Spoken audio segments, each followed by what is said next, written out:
Just when you thought it was safe to put your toes back into the waters of podcasting, it's Poddywood Season 2.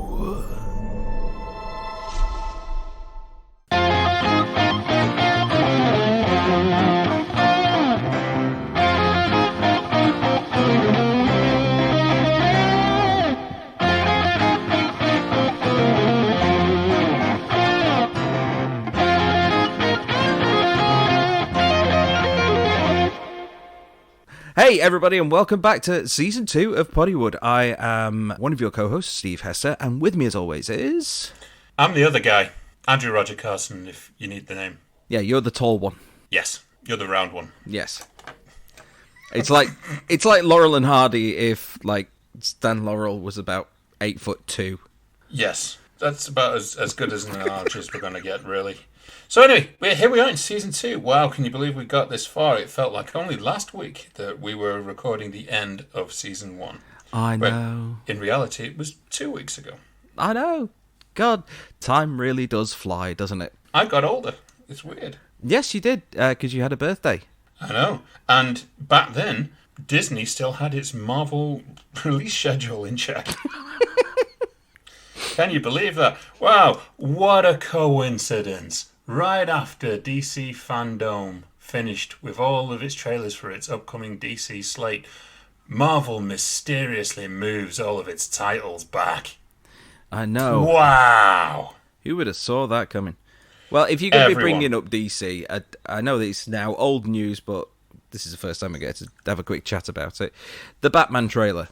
Yes. Now, I still have a couple of issues with it. Robert Pattinson spent ages trying to prove himself as an actual actor as opposed to just the guy who was in Twilight, and he's doing himself no favours wearing emo makeup and having long fringe. He just looks like an older version of Edward Cullen. I don't like the Batmobile, and I think the makeup job that's on Colin Farrell, well, it disguises him perfectly, makes him look like the David Williams character Omar Barbar from Come Fly With Me.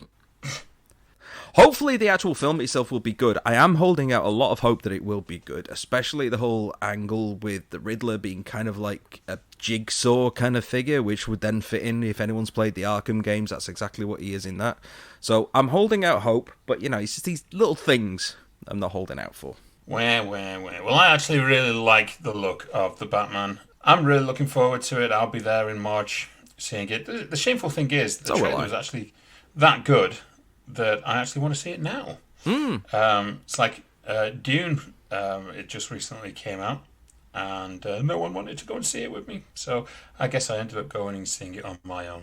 Sorry. But, it's one of those things. But yes, as we mentioned, Marvel, Disney have pushed their entire slate back by kind of one movie, which is interesting because one of DC's big movies now has a Marvel film come out the week after. And it kind of plays that for every single thing now. Instead of it being a week before, it's now a week after. Yeah. So Marvel swiftly puts the ball back in their court. And speaking of putting the ball back in their court, let's have a talk about what's in the box from, last season. Yes, the cross-seasonal What's in the Box. Yes. And this was the 2007 documentary film, which was the first for Poddywood, In the Hands of the Gods. Now, before I actually delve into this, I do want to actually point out one thing, and I don't know if you were doing it on purpose or if it was just sheer coincidence, but pretty much the last 4 movies were all released in 2007. That is quite weird, actually. The last 4. Yeah, because you had Rogue, which was 2007, Into the Wild, which was 2007, then you had Gone Baby Gone, which was released in 2007, and then In the Hands of the Gods, which was 2007. Yeah, but to be honest, I think this more proves that you've not seen anything in 2007 because we did have stuff like Aladdin that was in between all of them, which was 1992. It is a strange coincidence. Yes. Well, anyway, this is the story of 5 guys, Sammy, Jeremy, Paul, Danny and Mikey, who are British freestyle footballers, which means that they do various tricks with the ball, onto the shoulders, keep you uppy, and it makes more sense if you're a fan of, and I can't believe I'm actually going to use this word, soccer. Yes. as opposed to American football, which isn't football.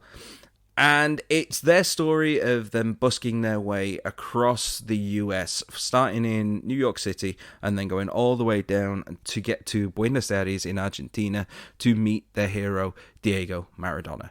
Now, if you are any kind of a football fan, which I am not, then you'll know that the title of the movie refers to the Hand of God, the infamous Hand of God that occurred at the end of England's game against Argentina in the 1986 World Cup, which resulted in England leaving the competition, and it was seen by many as a handball by Diego Maradona himself that secured the Argentine win. It's still a bone of contention for football fans, but like I say, I don't really care.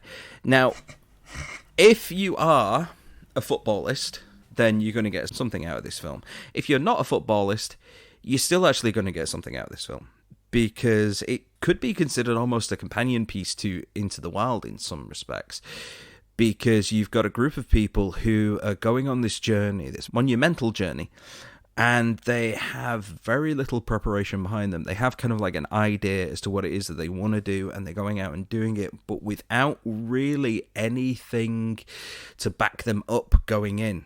Now, these aren't wealthy people. These two of them, in fact, were living on the streets. Very true. In the UK when this movie was made.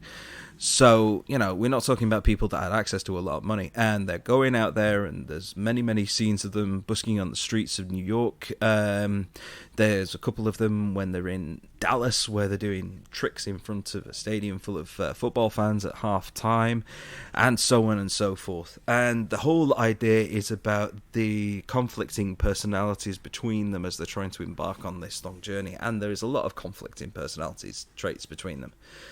To the point that at sometimes it does feel a little bit staged. I had a point on that, but thanks for bringing it up. There are times where it feels like the artificialness that you get in things like, I don't know, Real Housewives of insert name here, because there's about 5,000 of those programs. The end felt very staged, where they just happened to see the events unfolding on a TV. Mm-hmm. Very reality TV. I seriously doubt that would have happened in real life. I think that was just added on for dramatic effect. Yeah, because what happens partway through the movie is the group ends up splitting. Two of them end up going down through Mexico to Guatemala, and then they end up going over to Rio de Janeiro, and then from Rio they go down to Argentina. Well, the other three, they go back up north to LA, and then they split again. And one of the guys, Mikey, he ends up then coming down to Britain's Got Talent.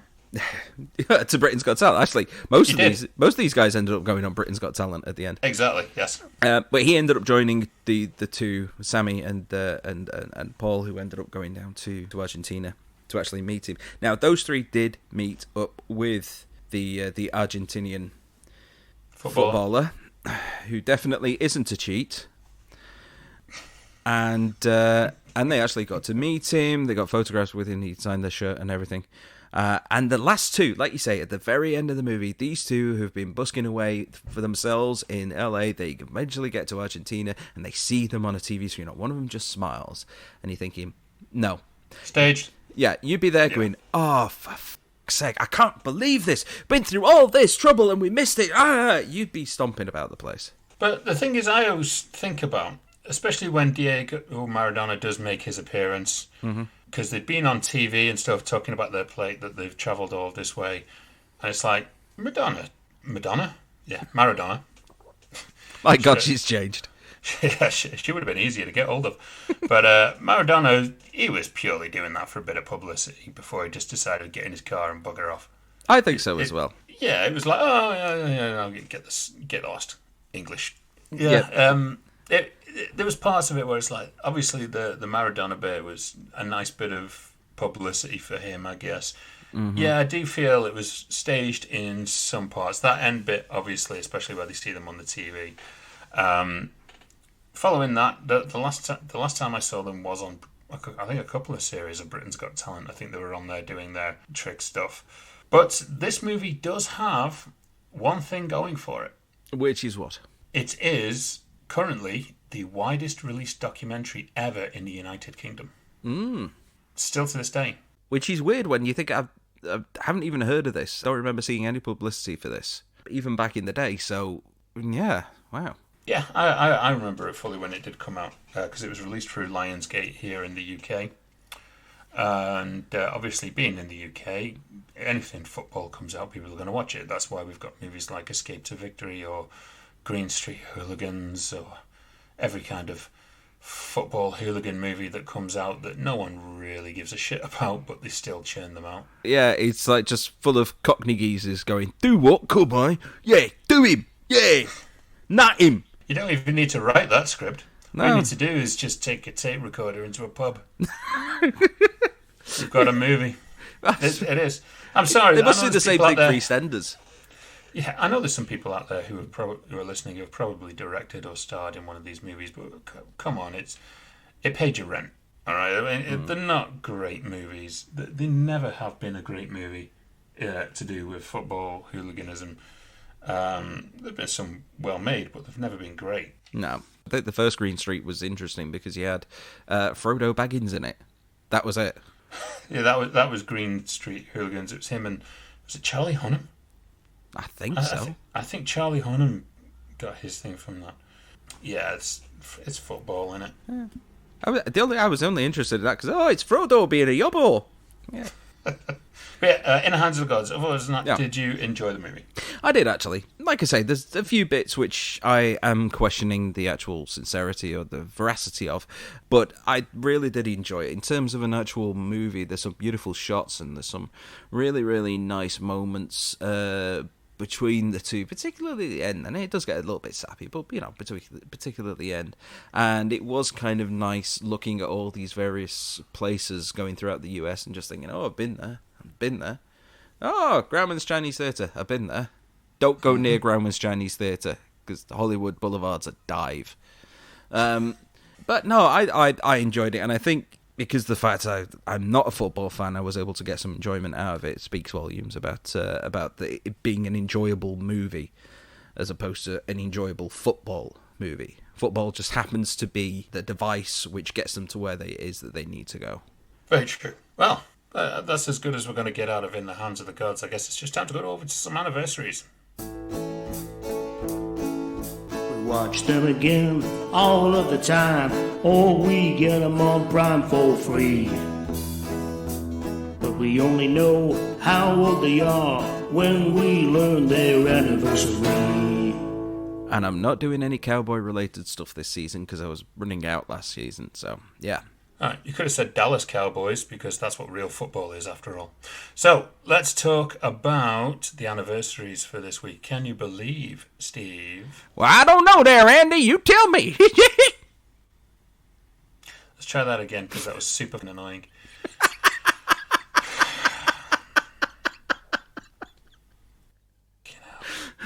Right. When you're finished, I'll start again. Can you believe, Steve? What, Andy? 25 years ago this week, it was the release of a Goofy movie. Yeah? Yes. What an intricate history this movie has. For one, it's directed by Kevin Lima, who actually went on to direct movies like Enchanted and Tarzan for Disney. And this was basically Goof Troop as a movie. Everyone was watching this film around about this time, apart from me. It's one of those movies that I always ended up missing when it was on the random times that it was on TV. The video was always out at the video store, so I never got a chance to rent it. I've got no connection with this movie whatsoever. Well, domestically it didn't do so well, even in the States, because this was greenlit by the recently fired Jeffrey Katzenberg. Well, not recently. He was fired back then by Michael Eisner. So this movie was kind of deemed more of a contractual obligation more than anything for it to be released. But over the years, it has this cult following, mainly from millennials who were young enough to enjoy it back then, and that's kind of made it a lot more visible today than it was back in 1996 when it comes out. And for those of you who haven't seen it, this is the movie where Goofy is a single father who's trying to bond with his son on a road trip. Gosh. Yes. which is it was kind of mirrored by Jeffrey Katzenberg. Actually, did the same with his estranged daughter. They took a road trip and actually bonded over it. So it's kind of a special movie for Katzenberg, I guess. Yeah. But the bit of research I found out about this film was it was originally supposed to be released in 1994. Okay, so why the delay? Well, the delay was actually due to the monitor they were using to capture the animation having one singular dead pixel. That one little dead pixel resulted in them recapturing 3/4 of the entire movie, again, with a non-defective monitor. Okay, I'm not entirely sure how that would work, because wasn't it cel-shaded at the time? I don't know how having like a dead pixel on the monitor would affect the cel shading. Well, it obviously screwed it up enough for him to go back and recapture 3/4 of the entire movie. Otherwise, that is a dynamite excuse. Yeah. We'll have to ask Jay. He might fill us in on why. I'm sure we could ask him about the singular dead pixel. Mm-hmm. Goofy movie? Yeah, it's not really my jam, really. I have seen it. For me, it's just a film. You know, it's there. It doesn't connect with me on any special level. I only bring it up because it is its anniversary this week, where it actually did get to #1 in the UK, but obviously Steve did not go to see it. No. Leading on to our next movie, can you believe, Steve? Yes. 10 years ago this week, Paranormal Activity 3 was released. Very likely. I've not even seen Paranormal Activity 1 or 2 or 4 or 27 or however many they're up to now. Or the new one that's coming out as well. So you've never seen a Paranormal Activity movie? No. Oh, I've seen them all. Go praise me. They just look like, nothing, cheap jump scare. It's like... Well, to be honest, some of them are actually really effective. The first one is brilliant. This one's actually not that bad. I wasn't a fan of the second one. But this one, it was directed by Henry Joost and Ariel Schulman. And if you know their names, you might know them from Nerve. You might know them from the recent Netflix movie Project Power. What's the other thing you might remember them from, Steve? Joost in particular is sticking out in my head. Joost and Ariel Schulman. No, it's ringing a bell, but I'll be damned if I can pick it out of the ether. Catfish. Oh. Yeah. Now, this was the Paranormal Activity film that was met with an incredible lot of backlash from fans because it's the movie where the trailer had a majority of the scenes that didn't even appear in the finished movie. So fans lost their shit. Apparently 50% of that trailer was leftover footage that was never even put into the movie. And this one it's alright actually, Paranormal Activity 3. It's enjoyable. It's better than the second one, better than ones that came after it. Not as good as the first. I found it was really directed well for a found footage movie. And I guess the fans of the franchise did, because this to date stands as the highest grossing Paranormal Activity movie out of all of them. It holds records. Well, it holds a record for the biggest midnight opening for a horror film, still to this day. Really? What, even beating out stuff like Saw? Yes. And it's also had the best opening day for a horror film in the United States. Oh, well, obviously, yeah, it's doing something right then. That might have been outdone recently by Halloween Kills. That might actually be interesting, because that's had a huge box office. I think it beat No Time to Die, I think. But we said No Time to Die, it needed, 800, 900 million to break even? Something like that, yeah. I don't think it will. No. It might have by the time this episode airs. You never know. There's a lot of people who have gone to see it.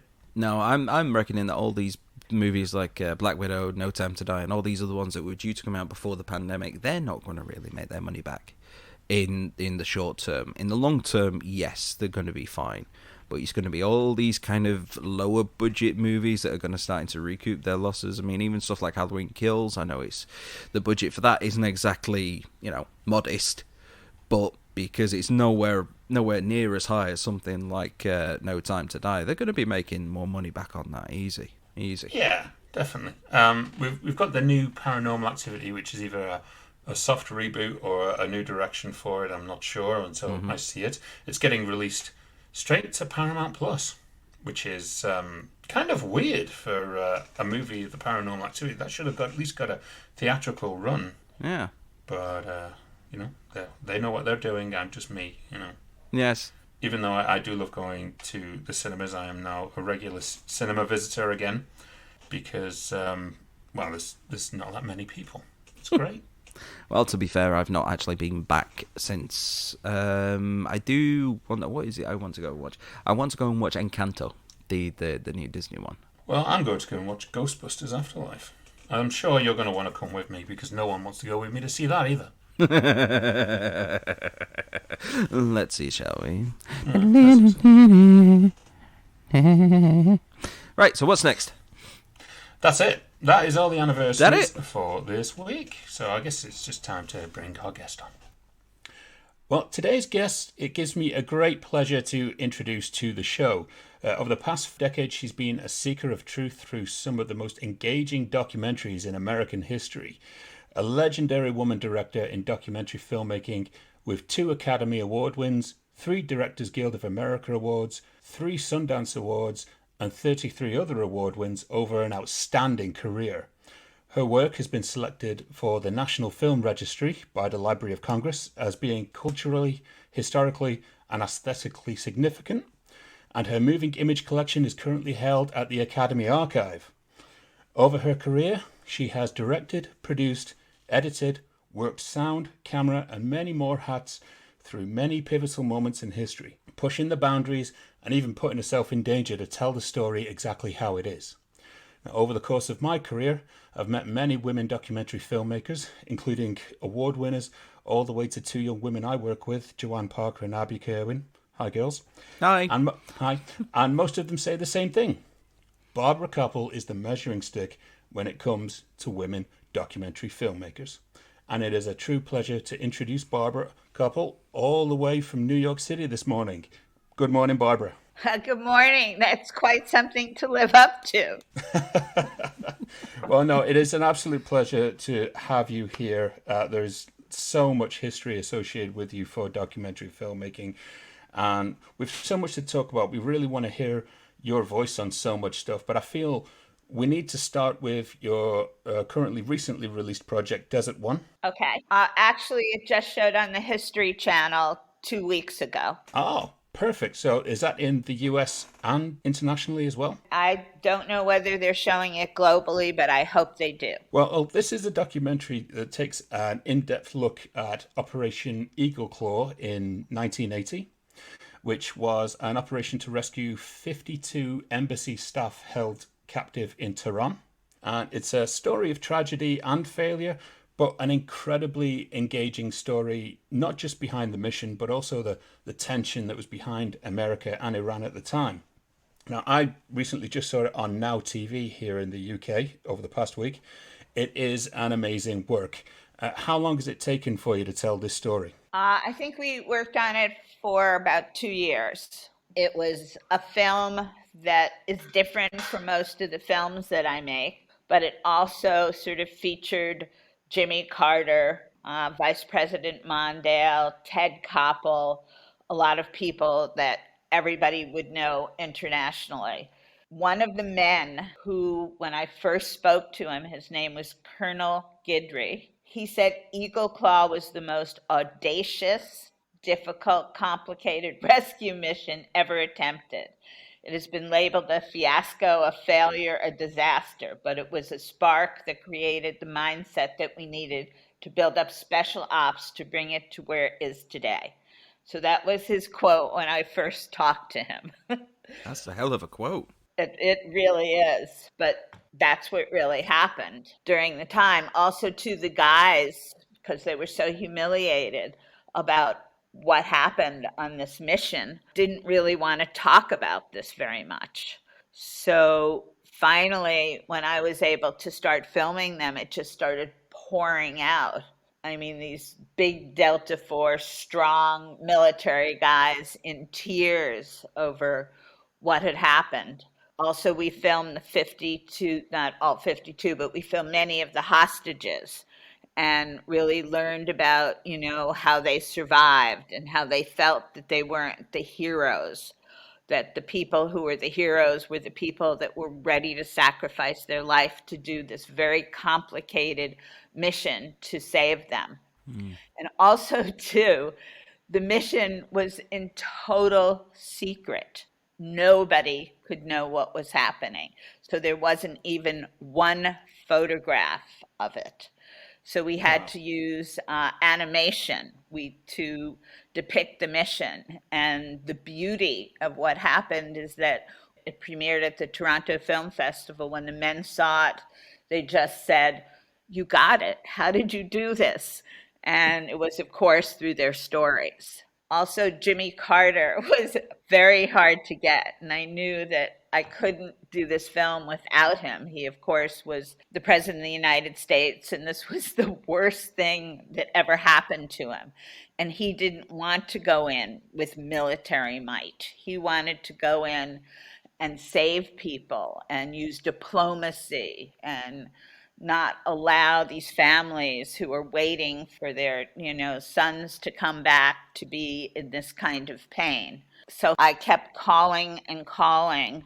I had friends who was a speechwriter for Mondale when he was president, and also another friend who was Jimmy Carter's campaign organizer.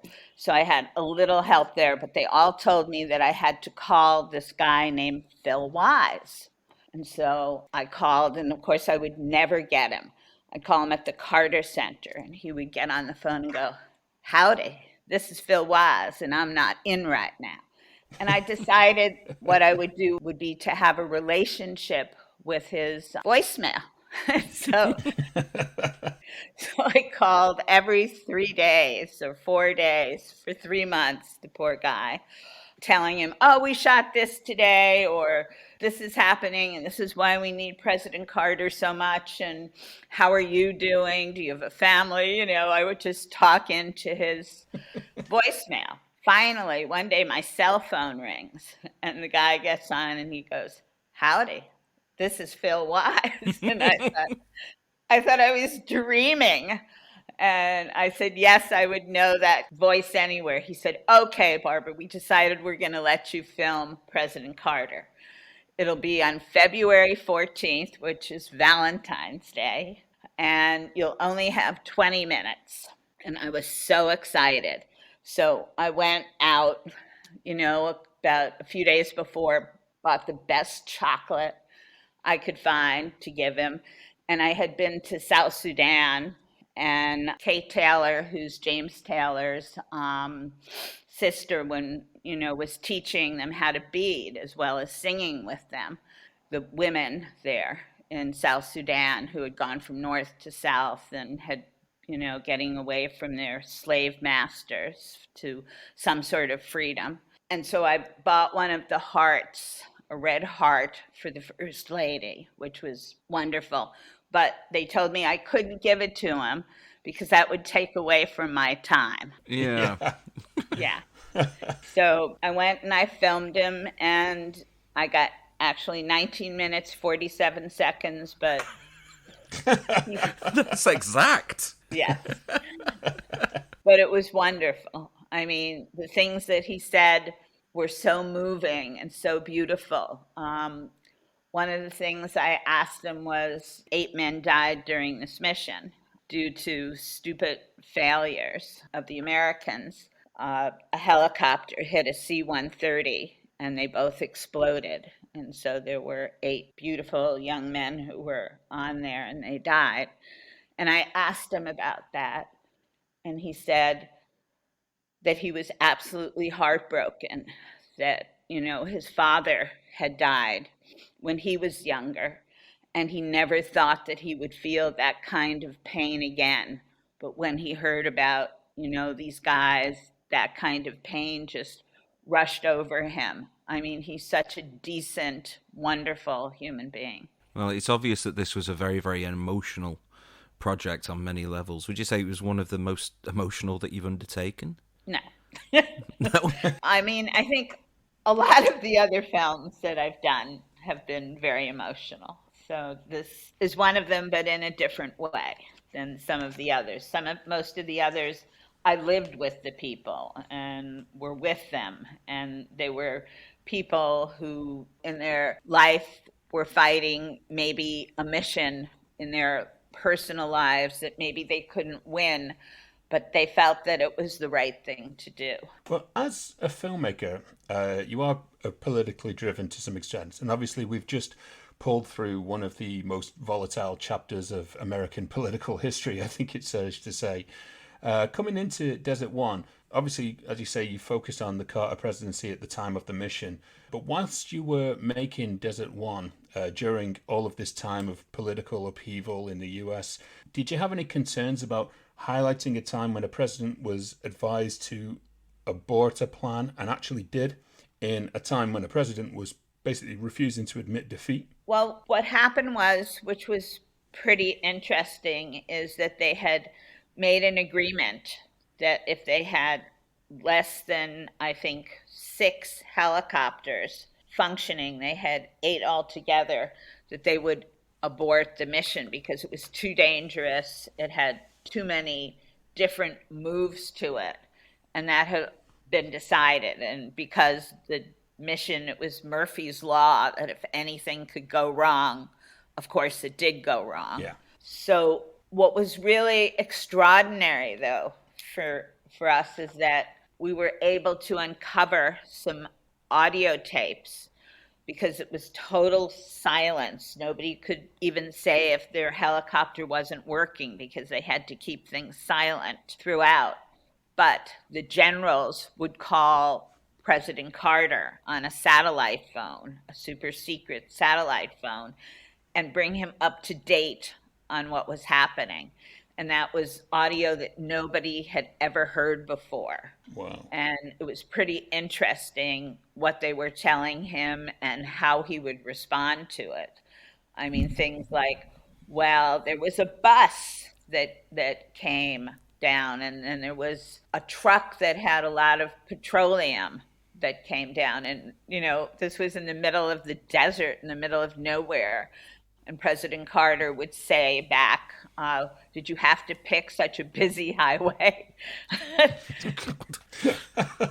But we learned so much. It was as if you were being there, almost on the edge of your chair, to hear the reports and to hear him hearing them for the first time as to how things were going. Stepping way back now, let's look at how you entered the world of filmmaking. And I don't think we're exaggerating when we talk about it being a totally different time for women back then. There's more equality in the filmmaking world, and it's long overdue. But when you started out, you were a rarity. And then you're also in the company of Albert and David Mazers, working on such projects as the legendary Gimme Shelter documentary about the Rolling Stones and Altamont. I was more of an intern, doing everything that nobody else wanted to, and did it with great joy and great zest. And, you know, every time I accomplished something and was able to do something, like for their film Salesman, about 4 door-to-door Bible salesmen, they wanted the list from the Museum of Modern Art, the mailing list, so they could get people to come to the film. And that's never given out. And I just did it. And they were so shocked and so surprised, and I was so happy. And also, Barbara Jarvis, who was an editor there, would teach me editing, and she would leave me chores to do. So I would do whatever they wanted me to do during the day and work at night, you know, reconstituting trims or putting lip syncing some of the work, because it was all done in 16 millimeter. And also, Gimme Shelter was really fun. I remember everybody went out to lunch, and they left me guarding all the equipment in the backstage of Madison Square Garden. And I looked to my right, and there was Mick Jagger standing there. And so I thought, what am I going to say to him? And so I just said, well, I guess a lot of people are going to come tonight, right? And he just looked at me and he said, yep, we're really looking forward to it. And then we got into an easier conversation. But that for me was very exciting. And also, too, my job was to carry the magazines and the audio tapes that David and Al Maisels would use and to also be part of a human tripod for Albert, who got on the neck of Sam Goldstein, who was also a great sound technician, but I was doing some sound too. And my job was to hold the two of them up so he could get really big shots of the audience at Madison Square Garden. So I don't think it was equality, but the equality that did come was every time they were doing a film, they would let everybody come and look at it and give their opinion, which is something I do too. I carried on that tradition in all my films. Everyone who works gets to come in and look at it and give their opinions of what they like, what they don't like, what works. We have, a bullpen and everybody's there. And just on a mention on the Rolling Stones, my producer Brett is currently producing the Rolling Stones on tour at this moment, their first one without Charlie Watts. So there's a shout out to you, Brett. Yeah. Just going back here, in 1972, you founded your company Cabin Creek Films, which you still run today. And you immediately found your first calling in the form of the Appalachian miners in Harlan County. For the next 4 years, you and your crew of 3 would document this Academy Award-winning movie, Harlan County, USA. For a young woman director, how did you suddenly find yourself in this environment where the violent nature was growing? Well, I really wanted to do this film. And I started out, I was listening to NPR, which is public radio, and they were talking about how the former president, W.A. Tony Boyle, was very corrupt. And a new democratic reform union leadership was going to run throughout the coal fields and try to win. Boyle was found to be guilty, Tony Boyle, of the murder of Jock Yablonsky, his wife and daughter, who also ran against Tony Boyle at an earlier time. So Arnold Miller took it on, and he was just an average coal miner, as well as Mike Trubovich and Harry Patrick. And they all went around, and I started to meet people all over the coal fields, Nimrod Workman and his daughter Phyllis Boyens, who just sang so beautifully, and really enmeshed myself into the culture, which I loved. Arnold Miller won. Tony Boyle went to jail. And Arnold Miller's first promise was to organize the unorganized. And in Harlan County, they were beginning to have a strike to be part of the United Mine Workers and have the union of their choice. And it was a very bitter history there since the 1930s, where people died fighting for the right to have a union. So I came with my motley crew and we went first to the organizers, and they told me, okay, at 5 a.m. in the morning, you go down Pine Mountain, and at the end of the mountain, you'll see where the people are on the picket lines. And so there I was doing that. And the first morning, it was pouring out, and they didn't really have side rails along the mountains.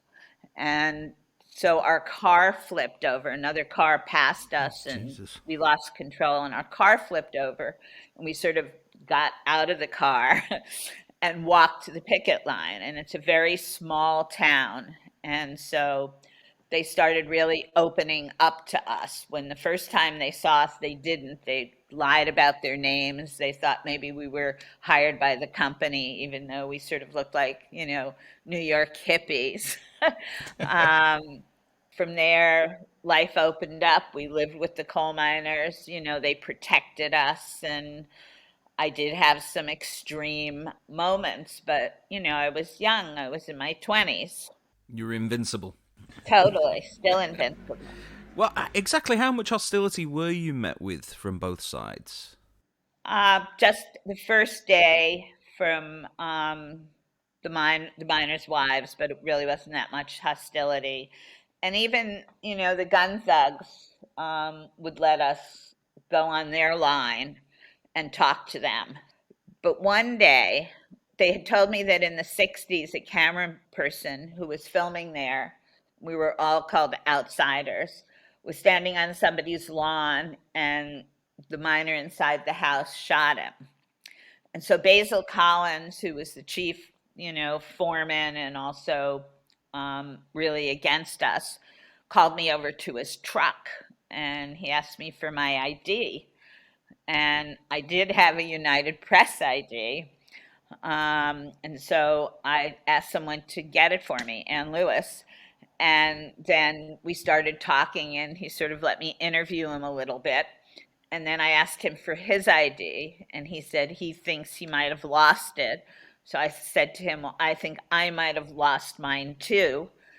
And he went, oh, okay. And he had a gun on the seat he was playing with because in Harlan County, you keep your guns, in full view.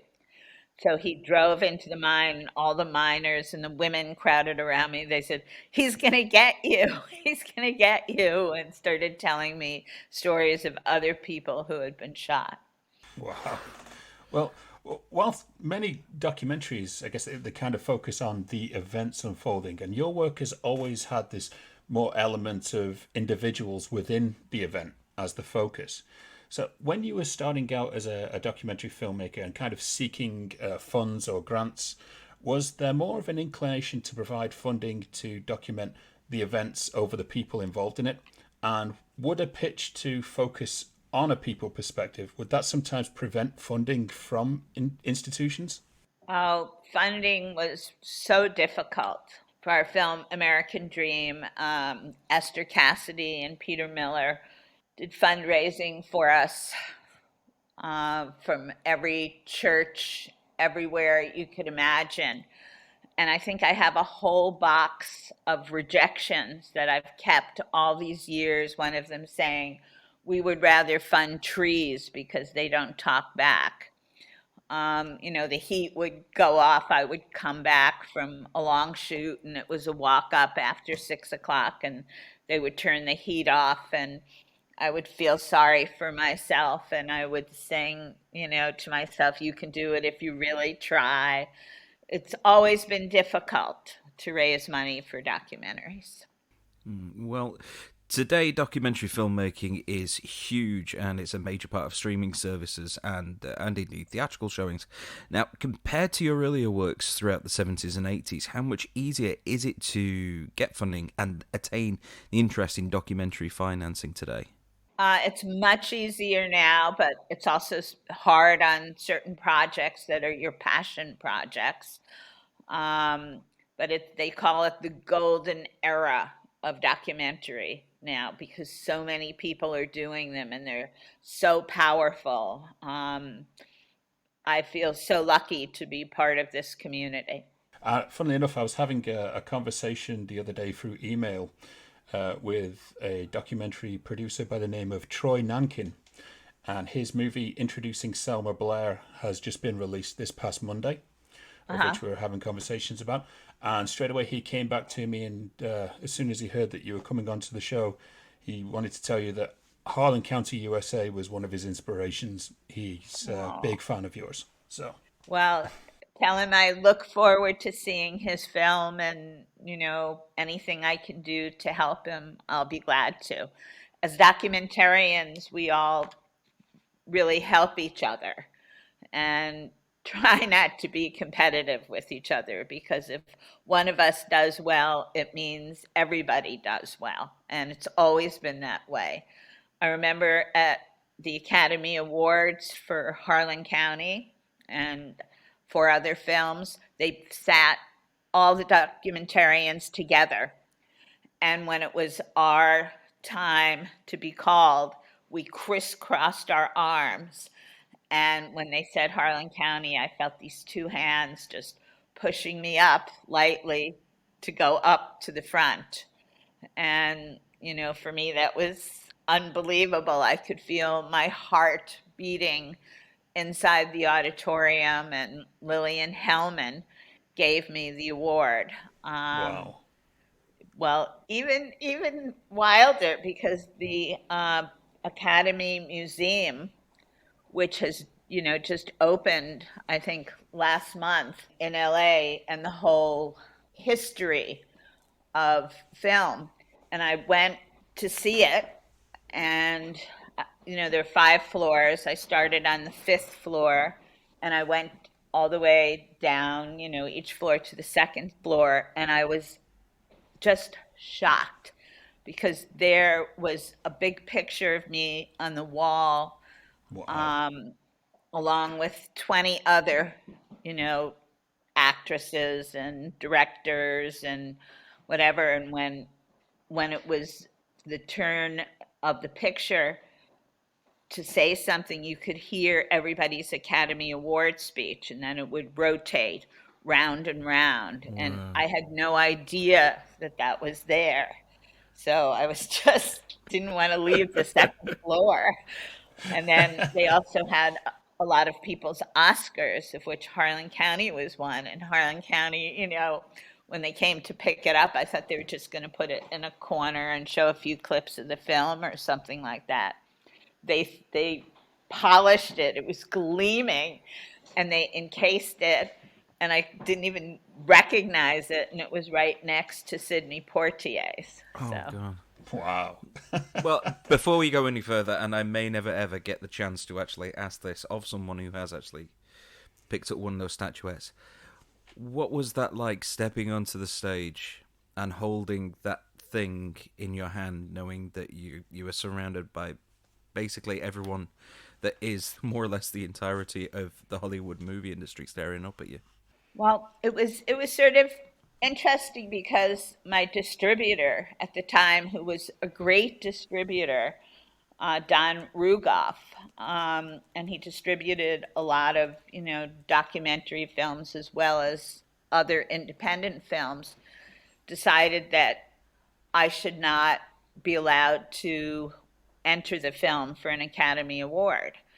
So I went on my own, with Hart Perry, who was the DP of the film. The two of us went together, and we stayed in a motel that didn't have any food around it, and we didn't have a car, and I had to borrow a dress, and somebody picked us up in a Volkswagen to bring us in, and we sort of like walked in to the Academy Awards, and I just had no idea. I had never been to LA before of what this would mean or anything. And so when it happened and I was up there with Lillian Hellman, I mean, I was so proud and so honored, but particularly for those coal miners in Eastern Kentucky. And I called them afterwards, and they were screaming and yelling to me on the phone, "We won an Academy Award, we won an Academy Award." And they said they were driving around honking their horns and screaming and yelling, and it was just the most wonderful thing ever. Almost in a way I wished I had been with them. Oh, I can just picture it. That sounds incredible. No, it really was incredible. And I love the fact that you show up in an actual Volkswagen. Yeah, somebody dropped us off and we had to walk for a bit. With it being like winning that Academy Award so early in your filmmaking career, did you suddenly feel that there's this added pressure on whatever your next project was going to be now that this spotlight was thrown on you so unexpectedly? No, because I was still making documentaries, and at that time, you'd get, why as a little girl like you want to make this kind of film? So not too much had changed. The film that I made after that one, I did a lot of sound and editing on other people's films, and then I made another film called American Dream, which also won an Academy Award, and that was so hard to raise money. They were it was another union film, and they were outside struggling, to be part of the union. And of course, they would go out on strike in the middle of the winter when it was 60 below with the wind chill factor. I used to pray that our battery in the camera, that it would freeze so we could sit in the car for a few minutes and get warm. I was doing sound at that point. So no, it wasn't easy. And the biggest one was, I remember going in after I'd been out all night and Esther Cassidy calling me and saying, Barbara, we only have $250 left in the bank. What are you going to do? And I'm thinking, what do you mean, what am I going to do? I'm out here, I'm freezing, and trying to film what's happening. And then about 2 hours later, they said, okay, Barbara, your office is on the phone again. I said, no, I don't want to speak to them. And they said, no, you have to. So I got on the phone, and we had just gotten $25,000 from Bruce Springsteen for the film. Wow. That's a name to throw around. That was amazing. We had kept writing him, giving him 3 choices of things to do. Give us some money, give us a percentage of your, concert, or, do a song for the movie. So he gave us $25,000. And we were ever so grateful, from 250 to 25,000. Well, the boss came through. Yes. Yeah. And he keeps coming through, I'm sure, for so many people. He's just a wonderful, wonderful human being. Looking back with fresh eyes, what do you feel was the greatest success with American Dream, and why is it still important for people to find this movie to this day? Well, it's sort of interesting because I just got an email yesterday about a young woman who's doing a 3-part piece on the economy. And what she's using is American Dream. And she's gone back to many of my characters to see who they are today and what they've accomplished. And she just wrote to me begging me to be able to use the audio for American Dream, because that's what put her whole project together. So I guess people are still out there interested in it and caring about it. Definitely. It's a great movie. It really is. Well, the American Dream led to your second Academy Award win for Best Documentary. Why? Well, with both the focus of Harlan County and American Dream's content, did you find that there was any reluctance towards your name from some corporations or maybe certain establishments due to you being very worker-centric? Yes, in fact, in American Dream, the local union people were very angry also at the union, because they felt that they were fighting and that the union should have been supporting them more, because the Hormel company that makes Spam cut their wages by about $5. And that made it very hard. And this was a place where generations of people worked. Your father worked, your grandfather worked here, you work here. It was the only thing really in town other than restaurants and some farming. So it was a very tough film to make, because you also had to get inside to the kind of work that they were doing, which was slaughtering hogs. I was thinking of the slaughtering hogs, and all I could think of was just reams and reams of pigs just hang up by their ankles, just being mulched into this pink slime, which I've never been a fan of anyway. No, me neither, but that's exactly what it was like. And I'd always wish that one of them would break away free, but it never happened. I have a disturbing admission to make, that one of my first jobs out of school, I actually worked in a bacon factory, and my job was to actually clean the machines. Oh. And I lasted 2 weeks, and I don't think I ever touched bacon again. But yeah, it's and for that reason I can't watch these documentaries. Like there's a couple that came out, like Food Inc. or Food Incorporated, and there's one called Eating Animals. And I start to watch them. It's like I literally cannot watch this stuff. And I'm sure they're amazing documentaries, but I'm just a big animal lover. So me too. But I mean, in this film, they were going up against the union, and they were also going up against Hormel Foods. So it sort of gets back to, I guess, what a theme is of my films are, people who are doing these incredible things in their lives, even though maybe everything is against them. But there's some great pulse inside them that wants them to continue on, and they have great passion and they do it. I think that's something that particularly the British, actually no, I think the Americans as well can get behind. It's that the love of the underdog.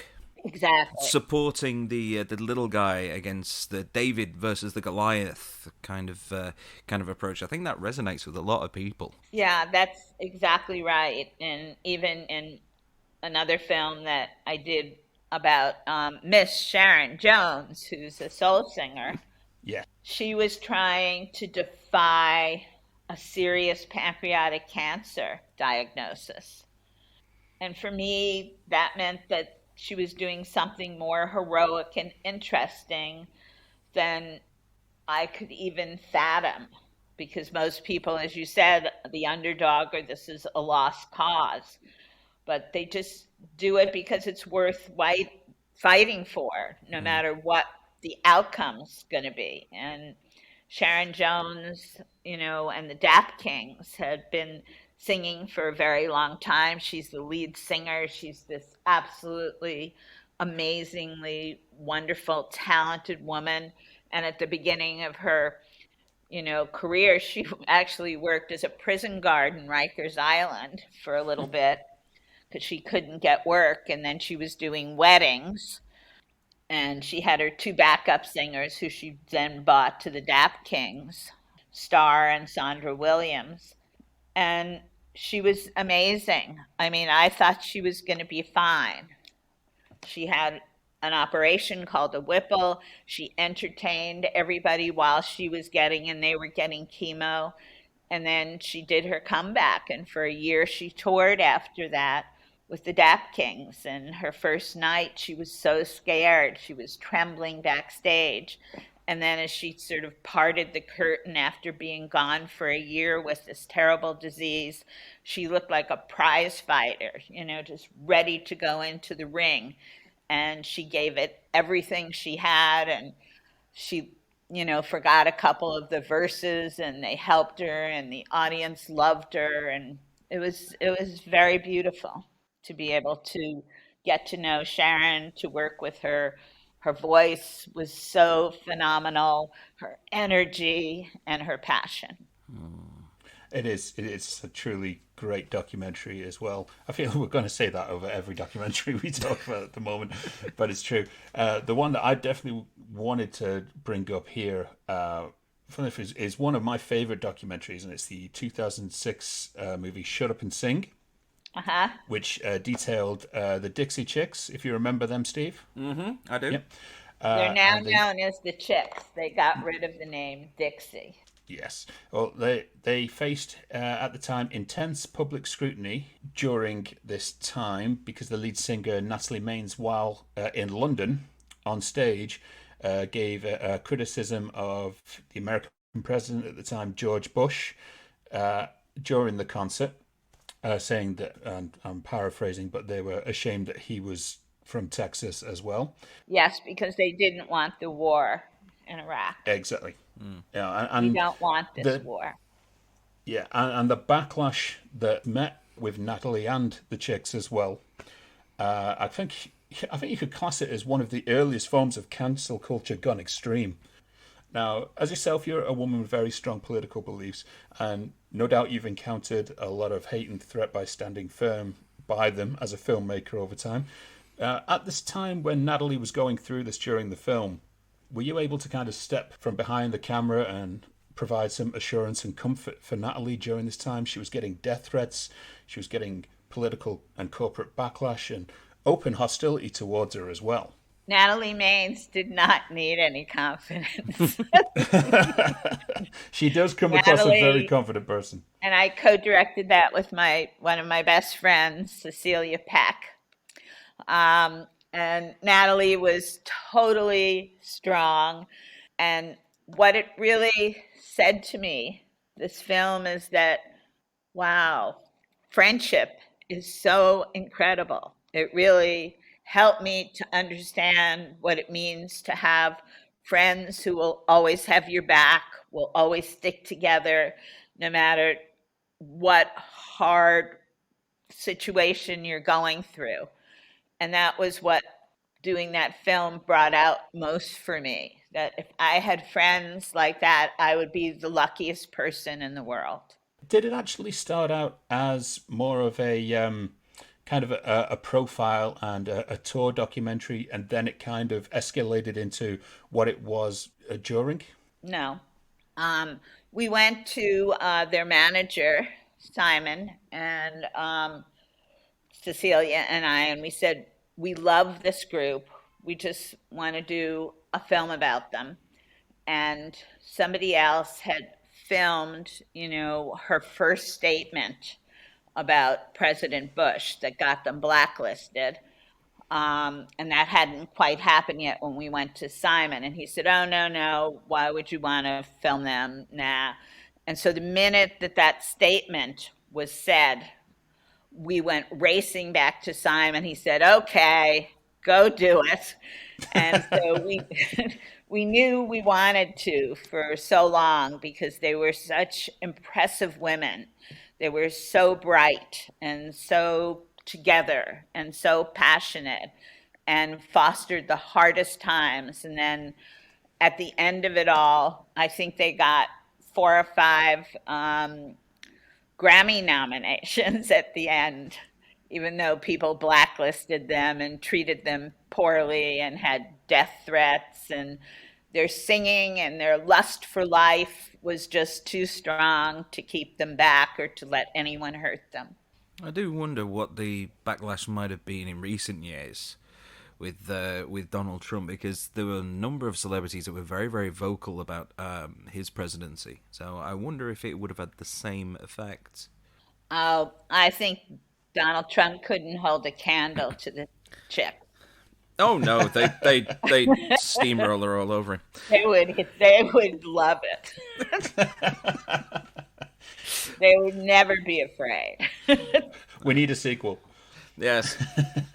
Yes. The movie was met with multiple refusals from networks such as NBC and CW to air any form of promotion for it, including just general ads.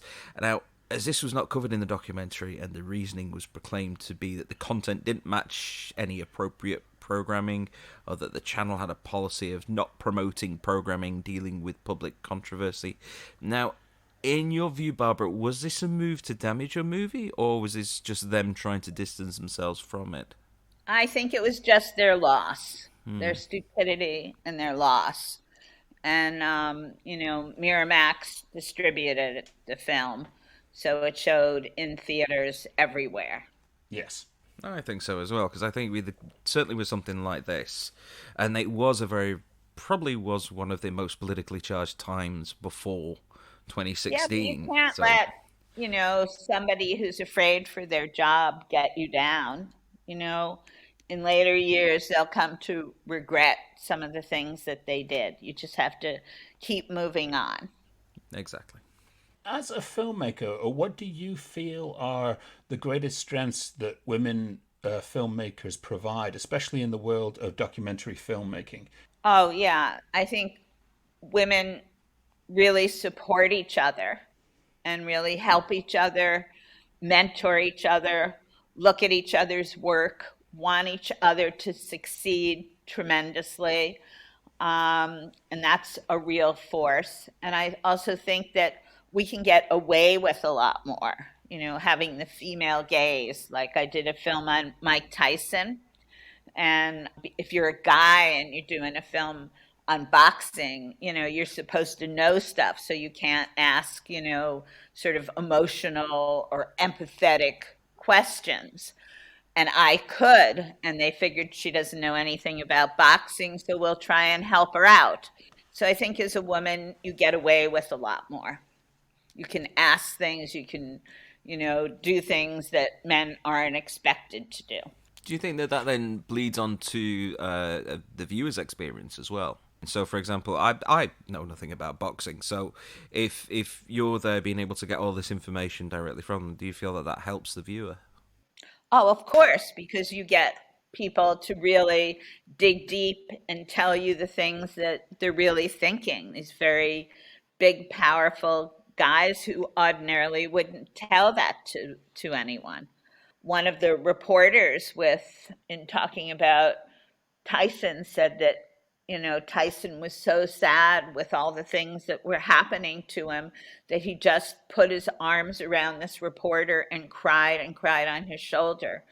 And the reporter told me he had never told that to anybody else. He said it was he just couldn't even believe it. He didn't know how to process it. Wow. That's a really interesting note to take in, because I don't think with a lot of male documentary makers, especially people, Michael Moore, approaches it with a lot of humor.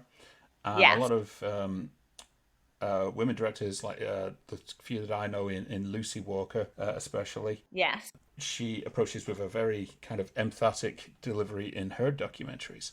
I think that Michael is absolutely extraordinary. He's made himself a brand. He's wicked smart. Yeah. And his films are always a delight to watch, no matter whose Super feathers fearless. he's ruffling. And Lucy is this gorgeous woman who was a model and has picked films that are so extraordinarily interesting, and they're both totally different in their styles. We all are. Definitely. And Lucy was a fantastic help for me when I was first getting my feet wet into taking the director's chair. She gave me a hell of a lot of advice. And I know Lucy's going to be listening, so hello, Lucy, and thank you very much. Yes, hello, Lucy, and we all love you. I love this. I really do. There's so there is no there Such is a so love fest. It comes across very, very clearly. There is such respect that coming across from you and around the documentary community, and it doesn't really seem like that's the way it is all the time in, shall we say, traditional movie making. And it's actually quite refreshing to hear someone that's not bashing someone or trying to make themselves the top of a pile. I like it. Well, I think that a lot of what we do as documentarians is it's a collaborative process. In documentaries, once you get your film into the editing room, there's nothing tighter than the director and the editor. They're sort of like interwoven with each other. The director has been there on the ground, and the editor is the first person to really be looking at this material. And so there has to be a huge amount of trust between them. And we just enjoy collaborating with each other. I think when you really look at it as well, I mean, narrative films, it always seems that everyone is just trying to kind of, I guess, lay ownership, and be the person in the spotlight. And with the documentary, it's all about the truth. I think that's the best way to put it. It's about the people involved are actually looking there to uncover the truth or present the truth. And I think there's a very huge gulf of difference between, these two styles of filmmaking. Would you agree? I also think that, yes, there's a difference in the two styles of filmmaking, and I've made some fiction films and done fiction TV and had the good luck of having an incredible team. But no matter what kind of film you're doing, no one, not anyone, can do it fully on one's own.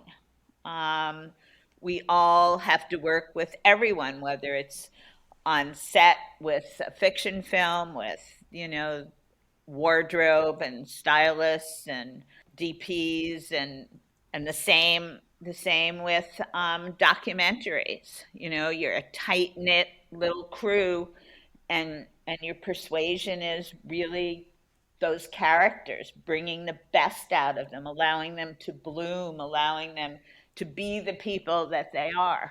I was just interested in knowing, obviously, in kind of like discussing what differences they are. Do you approach a pitch differently for a documentary than there would be for, say, a movie? So with a movie, you'll have everything from animatronics, storyboards, etc., all to kind of go in and pitch this vision. And for a documentary, is there a major difference in the way that you walk into a room and what you present? Well, in a documentary, if it's not shot already, you don't know what's going to be around each corner. You don't know what's going to happen. All the research, all the ideas, everything that you've put together, once you're on location, you just throw them out because real life happens and it takes over. With a fiction film, the script is there and you can talk about the characters and you can talk about what's happening. It's much different. It's much harder. But also it costs a lot less to make documentaries than it does to make features. So people might be more inclined to help you out. Well, you've been making all these incredible movies that you were just saying that life happens. Has something happened on a shoot that has completely changed the direction of the movie that you were trying to make? Always, because I never go there thinking this is the movie I want to make. I go there because I know there's a crisis or something is happening, and I want to see how these people endure it, how they challenge it, how they fight with it. If they lose, what that means for them. Like in American Dream, almost all the people lost their jobs, and if they did go back to work, it was for half the amount. So I go there and I'm open.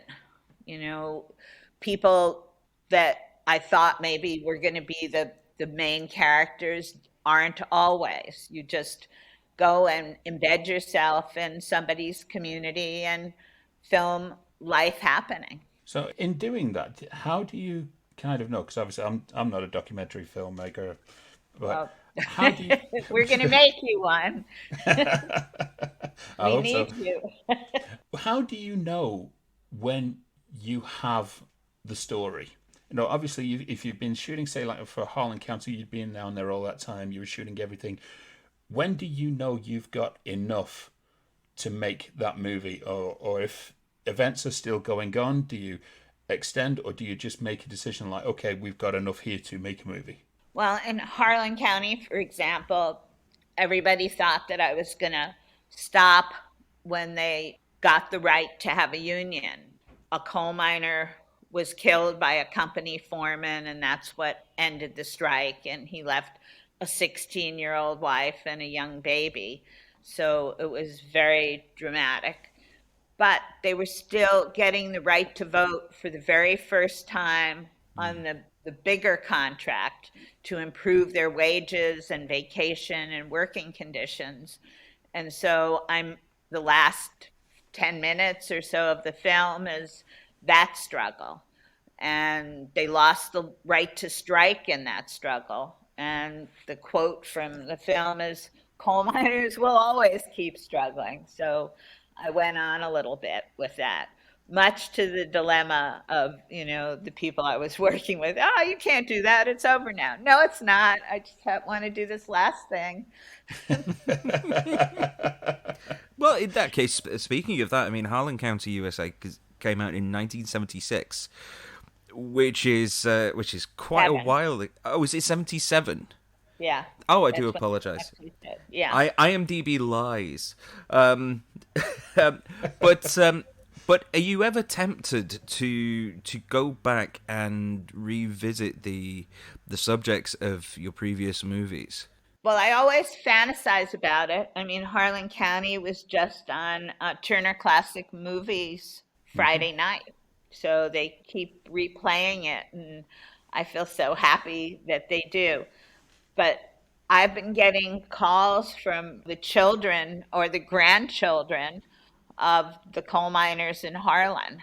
So that's been pretty interesting, seeing what became of their parents and what they're doing. And so in a way, you're always detached. After Harlan County, one of the characters died. Her name was Sudie Crusenberry, and she was in the women's group. And she said, I'm not after a man, I'm after a contract, because all the women were bickering with each other, like, you're an alcoholic and you're taking so and so's husband. And she finally had to just say, no, I'm not after a man, I'm after a contract. And so she died, and they wanted me to get there so that I could give the eulogy, but I couldn't because I was pretty far away.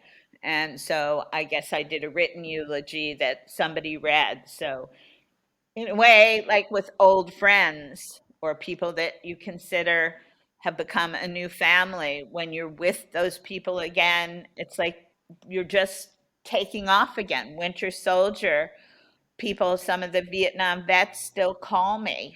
And we talk about what's happening in the world. So you make very, very close alliances with these people because you live with them through one of the hardest times of their lives or one of the most happiest times of their lives. I can imagine. I can't even follow that, Steve. I think it's your question anyway. Yeah, well, finally, on a lighter note, the world of cinema is rife with not just documentaries, but also mockumentaries on various subjects, from rock stars to vampires. I wrote one about a supervillain, so... cool. But have you seen many of these, and what does an actual documentarian like yourself feel about them? Well, I'm going to turn the table to you and ask you about that film. Oh, okay, wasn't expecting that. That's always fun. It's about a guy that wants to be a James Bond style supervillain, and he's constantly up against bureaucracy and ineptitude. And what happened? Oh, that'd be giving the end away, wouldn't it? Or titillate us a little more. Yes. Come on. You must have got this to pitch level at some point, Steve. Come on. Well, even I want to know. Okay. Yeah, it's about a guy who's an ordinary guy. He's an accountant. He's always had this childhood dream of becoming a James Bond style supervillain with a white cat and a volcano hideout, and then he tries to get the correct permits. He has to make sure that he doesn't have the same kind of colour jumpsuits as the other supervillains. If he's trying to plan a robbery or something, he has to put in a request ahead of time to make sure no one else is doing the same thing. He hires a bunch of idiots and ragtag people, because that's all he can afford, who camp out in his back garden. He's using the kids' climbing equipment for their assault course, and it's just kind of following him as it goes on to try and see just how far through he can get. So... yeah, I'm sorry. I really wasn't expecting this to be turned back on me today. That's great, because you have sort of described what mockumentaries are about, and it sounds like a lot of fun. And because of that, I'm going to start looking at them.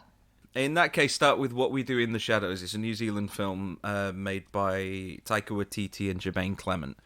And it's about a group of vampires that are sharing a house, and I think it's possibly one of the most hilarious films that I've ever seen. Oh, I think that sounds great. I'm excited to look at it.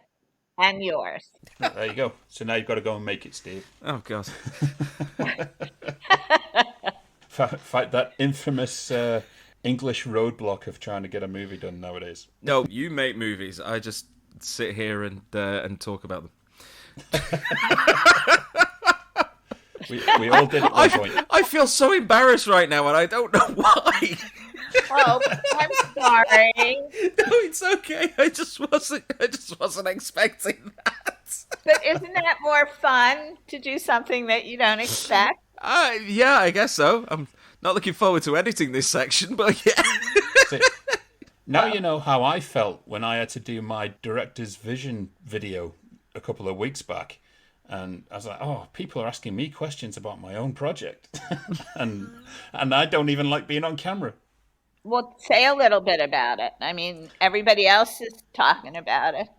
Oh, God. Well, this would have to be edited out. I'd get in trouble. We'll go for it. You can edit it out if you don't want it. Yeah, certainly. Okay, well, mine is a...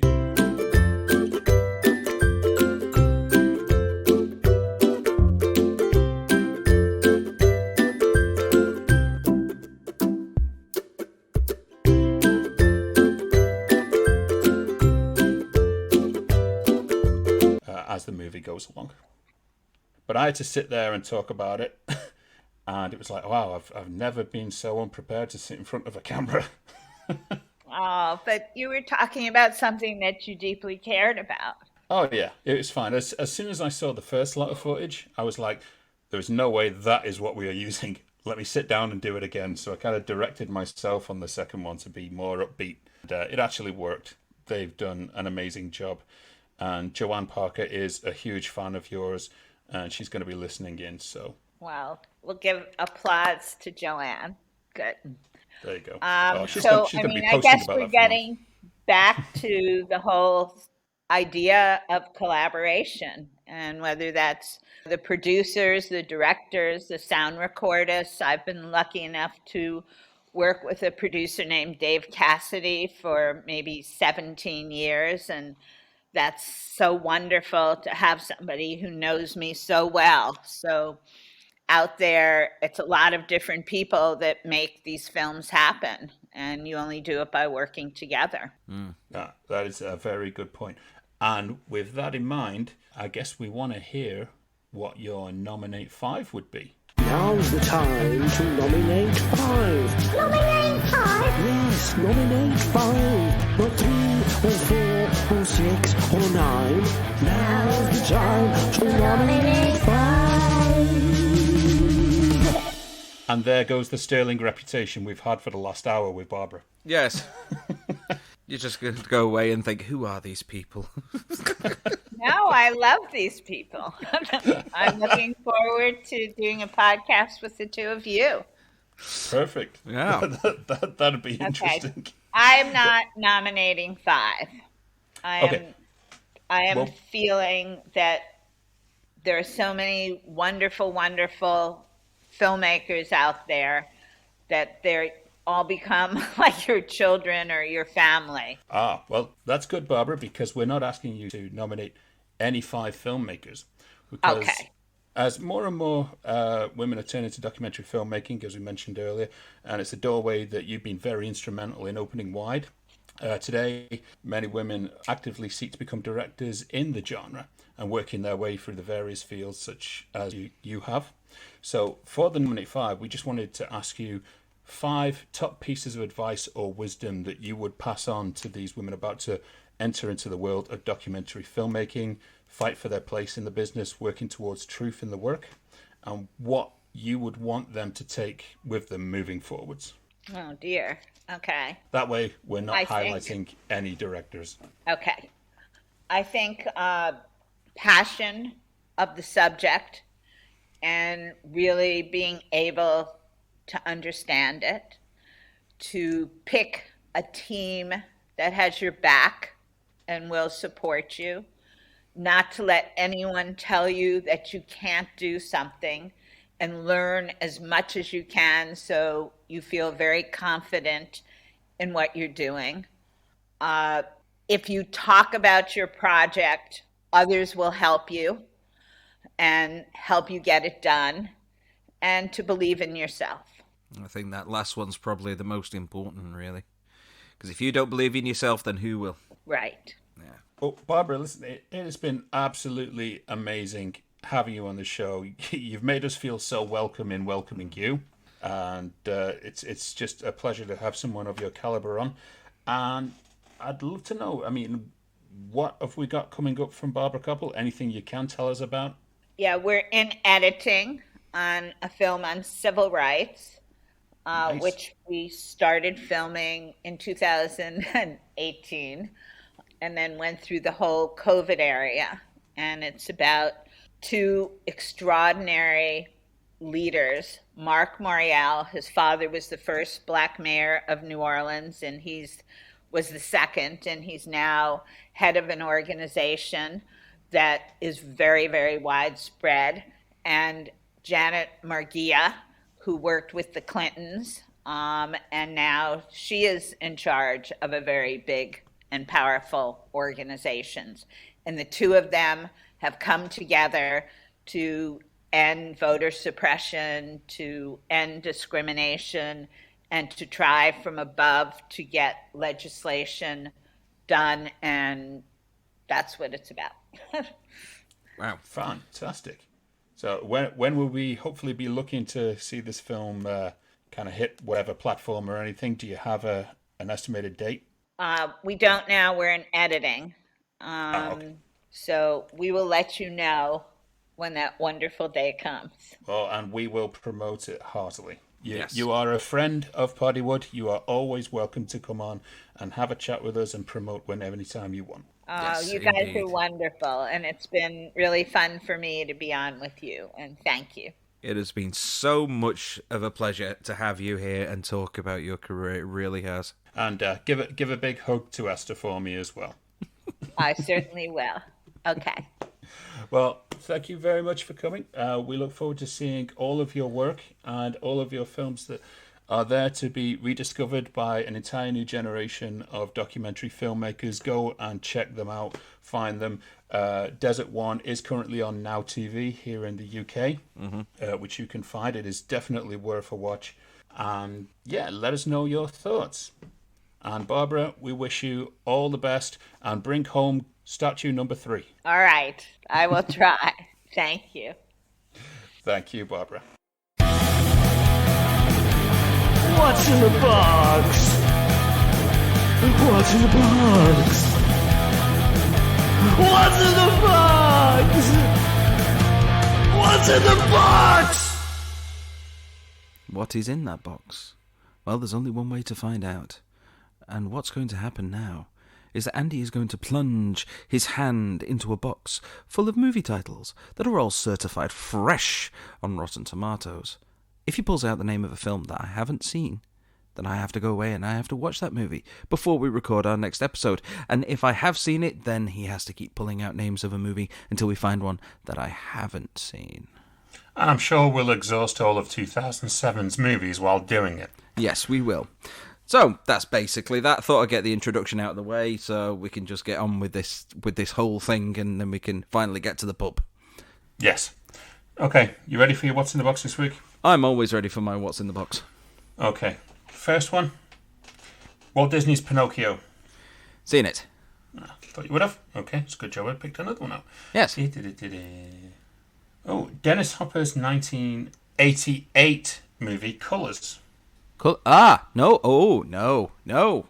Ah, good. So we get to talk about street gangs in the 1980s and the police. And amazingly enough, this is still relevant today. So you'll enjoy that movie. It's a really good one, actually. Ooh, I do like a nice police drama. Good. You'll enjoy it. Sean Penn, Robert Duvall, and I think Wesley Snipes has a bit of a role in it as well. Ooh, although, the name Sean Penn. Now, that is also another name which doesn't go down too well, because ever since Amanda, she's my partner, hello, ever since she saw him in Casualties of War, she's not been much of a fan. Ah, well, I'm sure this will completely repair her opinion of Sean Penn. But yes, so next week, prior to our next guest, you will hear The Story of Colours by Steve. I'm sure you'll enjoy it. It's pretty good. The Story of Colours by Steve, age 42 and 1/4. Actually, it's not even that in 1 month, basically, isn't it? Yeah. Right, let's wrap this up and get to the bar. Yes, so for now, it's a goodbye from me. And it's a goodbye from me. Goodbye. Goodbye.